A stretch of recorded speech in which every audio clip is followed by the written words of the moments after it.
Hello, এখন বাজে 11টা 48 আর এখন আমরা যাব লক্ষ্মীতলায়। আমাদের বাসা থেকে লক্ষ্মীতলা 20 থেকে 22 কিলো। এরকম হঠাৎ রাতে দেখা যেত, আগে অনেক বেশি যাওয়া হতো। রাত 3টা 2:30টার দিকে আমার হাজব্যান্ড খুব বেশি পছন্দ করতো রাতে ঘোরা। এখন পৃথ হওয়ার পরেই রাতের ঘোরাটা আমরা কমিয়ে দিয়েছি। এই তো তেল নিলাম, রওনা দিলাম। এরকম রাতে ঘুরতে আমার তো বেশ ভালো লাগে। আমি যদিও এটাতে অভ্যস্ত ছিলাম না, আমার হাজব্যান্ডের কারণে আমি অভ্যস্ত হয়ে গিয়েছি। কারণ তিনার সাথে যেতে যেতে আমার এখন রাতেই ঘুরতে খুব বেশি ভালো লাগে। এই তো গিয়ে আমরা খেতে বসলাম। অবশ্যই লক্ষ্মীতলা মানে হাঁসের মাংস, সেখানে আমরা হাঁসের মাংস খেতেই যাই।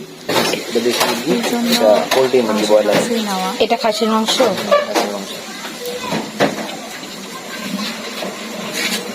এটা খাসির মাংস। এটা কি বললাম?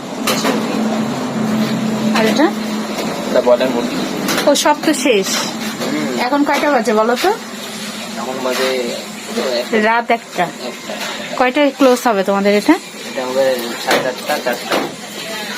প্রতিদিন 4:30-5টায়। কোনো মাছ হয় না তোমাদের?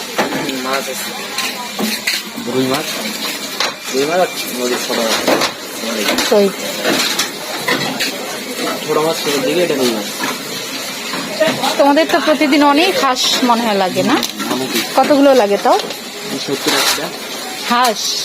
বাহ, কম লাগে, আরো বেশি লাগে। ওরে অনেক, 100-150। এগুলো কি তোমরা মেশিনে করো? না, সব হাত দিয়ে। বাহ, কয়জন কাজ করে হাঁস পরিষ্কার? মহিলা মানুষ দিনের বেলা কাজ করে 15 থেকে 20 জন। এদিকে আসে আর কি। বুঝতে পারছি। হাঁসের মাংস 120, খাসি 120। এখন আমরা রওনা দেব। এই তো এখান থেকে রওনা দিতে দিতে আমাদের 2:30টা বেজে গিয়েছিল। আর আমি বাইকে উঠলে খোলা রাস্তা পেলে আমি গান করি। আমার হাজব্যান্ডকে গান শুনে সে খুব পছন্দ করে, মন খুলে গান করি, আমারও খুব ভালো লাগে। আজ থেকে যেহেতু পুজো শুরু হয়ে গিয়েছে, এরকম সারা রাত আড্ডা দেবো, ঘুরবো। এটা রাতে নিস্তব্ধ মালদাপট্টি।